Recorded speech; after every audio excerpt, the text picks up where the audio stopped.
From the side without turning into this. Give it up for Al Gonico, ladies and gentlemen. Keep it going, keep it going. Hello. Oh, you can do better than that. Come on, Mumbai. There we go. How is everybody doing tonight? Yeah, good. You can probably tell by the way that I talk that I am not from Mumbai. Yeah, that's right. Yeah, I'm from America, from the U.S. That wasn't the joke, but okay. All right, I'm ahead. That's great, right from the beginning. No, specifically, I'm from a state called Maine, and if you don't know where that is, don't worry. Most Americans don't know where Maine is. And what the hell is going on back there? Oh, is that a ringtone? Whatever, I'm gonna keep going. This is hard enough to do with the voices in my own head, so you know. No, I'm from a state called Maine. Most Americans don't know where that is. Most Americans don't even know who the vice president is, so just, you know who the vice president is. Yeah, don't be scared though, I'm not armed. Americans love guns. You hear about that? I mean, you know. Yeah, some people hate guns, but the ones who love guns really love guns.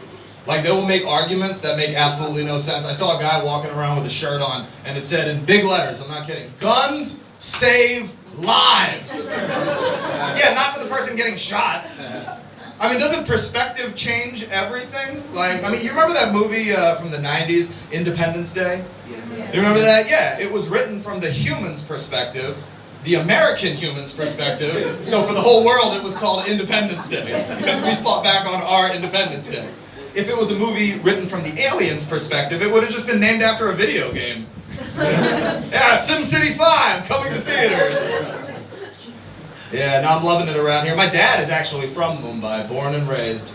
And then my parents spent 40 years in the U.S., raised me and my brother.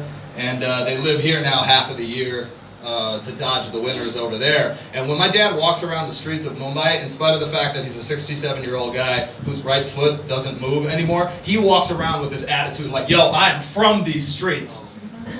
Get out of the way. Like, and it's the weirdest thing to watch, because here everybody walks in traffic. And there's cars coming at him, and we're going to lunch the other day, and I'm like, there's a perfectly good sidewalk right here, and he's just walking like, get out. I'm like, you're the one in the road. Yeah, traffic is nuts around here. Like, can someone explain to me why everybody drives up each other's asses? What is going on? But you know what I realized is you actually probably have the best drivers in the entire planet, because the way people drive around here, someone should be getting killed every 5 seconds. I have yet to see anybody die. That is amazing.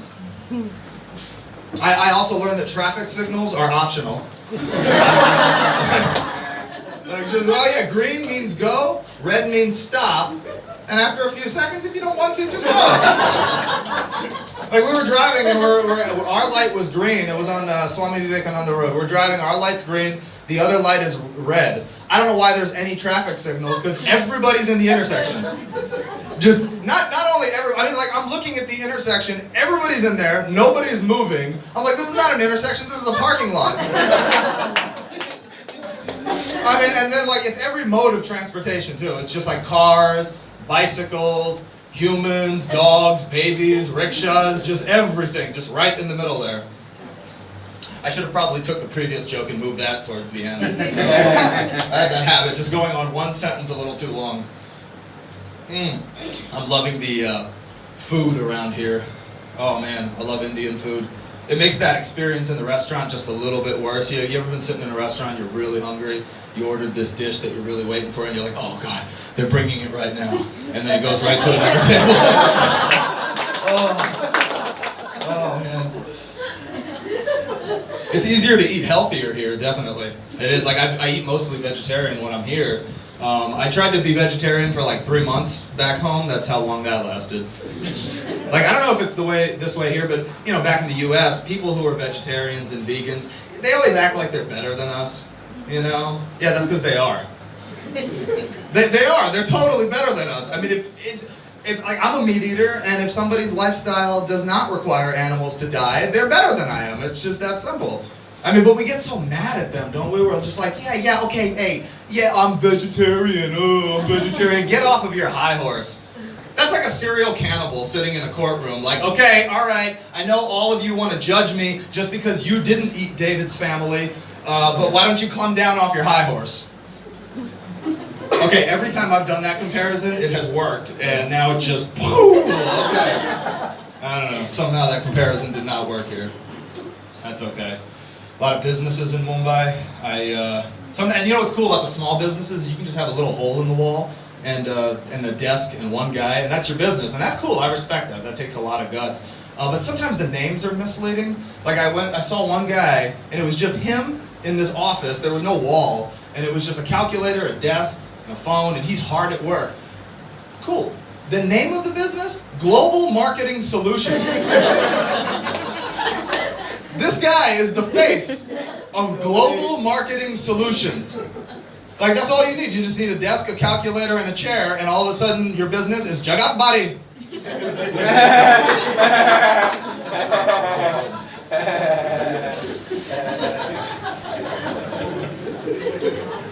I got a girlfriend back home, so I miss her.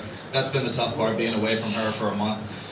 Before I left, she was like, you know, you're going to go to India, and you're going to meet one of those women at that grupa, and you're going to leave me for one of those Indian women at a grupa. And I was like, at a what? She was like, at the grupa. And I'm like, well, what is a grupa? And she's like, yeah, it's where those people dance, and then you showed me a video. They bang the sticks together, and so I'm like, garba, garba, garba. One of the activities that I miss doing with her back there is, like, we like to watch crime TV show documentaries. Anybody do that? And I watch the real ones. I like to watch real crimes. I don't like to watch the fake TV shows, you know? I'm like, they're like, oh, we think we got our guy. And I'm like, yeah, he's not the real criminal because there's 40 minutes left in the episode. No, we like to watch the real ones. And it really amazes me when I watch these stories of people who, like, do such a horrible job covering up the fact that they killed their spouse. And it's like so obvious. Like, there was a story of this one guy.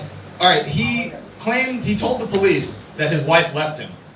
Then the next day, he calls a press conference where he overacts for 20 minutes reading a letter. Honey, you need to come back to me. I just don't know. I can't live without you.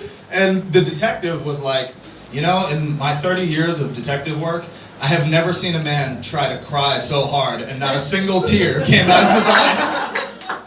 And then they searched his house and they found a receipt that he used a credit card to pay for this, and he bought a plastic bin about this big, a saw, rope, duct tape, some plastic, and they couldn't find the bin anymore. They found some pieces of rope and duct tape.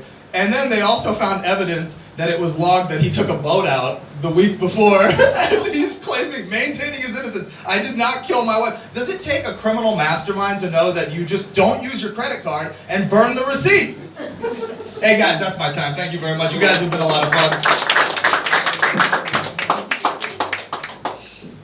मुझे पता है बहुत लोगों को